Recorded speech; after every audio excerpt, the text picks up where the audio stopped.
प्यारे बच्चों, एक बार फिर से आप सभी का हर घर पाठशाला कार्यक्रम में स्वागत करती हूँ। और ये अध्याय 6 का अंतिम भाग है। और इस भाग में हम जो अध्याय 6 के अति महत्वपूर्ण जो प्रश्न हैं उसके बारे में हम यहाँ पर पढ़ेंगे। जैसा कि आप सबको विदित ही है कि जो आपके आने वाली जो परीक्षा है इसमें आपसे ज़्यादातर जो क्वेश्चन है वो 1 नंबर के पूछे जाएंगे, और जिसमें कि आपके पास 4 विकल्प होंगे और उन विकल्प में से आपने सही विकल्प चुनना है। तो जो आपके इस अध्याय में महत्वपूर्ण जो प्रश्न रहने वाले हैं उसके बारे में आज हम यहाँ पर चर्चा करेंगे। तो सबसे पहले, जैसे कि अगर आपसे प्रश्न पूछा जाता है कि मध्यकाल किसे कहते हैं, तो आपको मालूम होना चाहिए कि 5वीं से जो 15वीं शताब्दी का जो काल है इसको मध्यकाल कहा जाता है। फिर कि यूरोपीय समाज कितने वर्गों में बटा था, जो आपने हम इससे पहले विस्तार पूर्वक जो वीडियो में पढ़ा है, तो हमने क्या पढ़ा कि जो यूरोपीय जो समाज था उस समय मध्यकाल में वो 3 वर्गों में बटा हुआ था। फिर चर्च द्वारा किसानों से लिया जाने वाला कर कौन सा था? टीथ, जो कि किसानों की उपज का 10वां भाग होता था। फिर कि पादरी बनने वाला जो व्यक्ति वो विवाह कर सकता था या नहीं कर सकता था, तो इसका उत्तर है नहीं, क्योंकि जो व्यक्ति पादरी बन जाता था वो विवाह नहीं कर सकता था।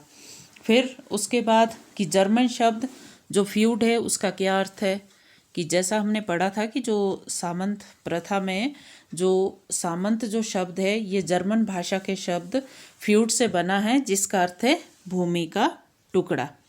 फिर उसके बाद कि शॉलरमैन कहाँ का शासक था?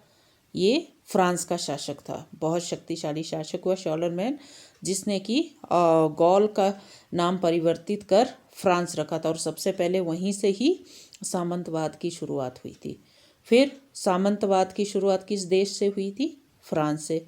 फिर उसके बाद है कि जो लॉर्ड शब्द है उसका क्या अभिप्राय है? रोटी देने वाला। सामंत को उस समय लॉर्ड भी कहा जाता था और इसका अर्थ है रोटी देने वाला। कि लॉर्ड द्वारा जो नाइट को जो जागीर दी जाती थी उसको क्या कहा जाता है? जो सामंत ने नाइट को जो जागीर दी उसको फिप कहा जाता था। फिर फ्रांस में किसानों से वसूल किया जाने वाला भूमि कर क्या कहलाता था? उसको कहते थे टैली। तो मध्यकाल यूरोप की जो प्रभावशाली जो संस्था थी वो कौन सी थी?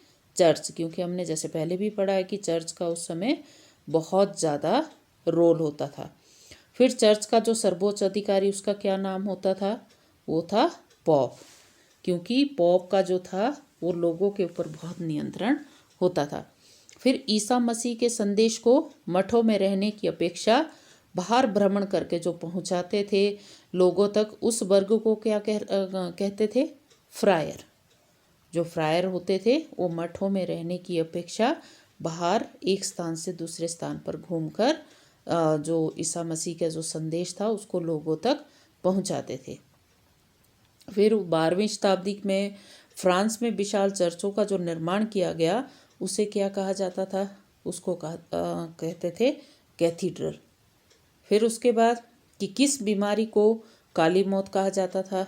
तो जो ये ब्यूबोनिक जो प्लेग है उसे काली मौत कहा जाता था, क्योंकि ये जिस भी व्यक्ति को ये बीमारी लगती थी उसका जो शरीर का जो रंग था वो काला पड़ जाता था और उसकी मौत भी निश्चित थी। उसके बाद लुई 11वां किस देश का शासक था? ये फ्रांस का शक्तिशाली शासक हुआ। उसके बाद फ्रांस का प्राचीन नाम क्या था? गॉल। गॉल जो था ये फ्रांस का प्राचीन नाम था।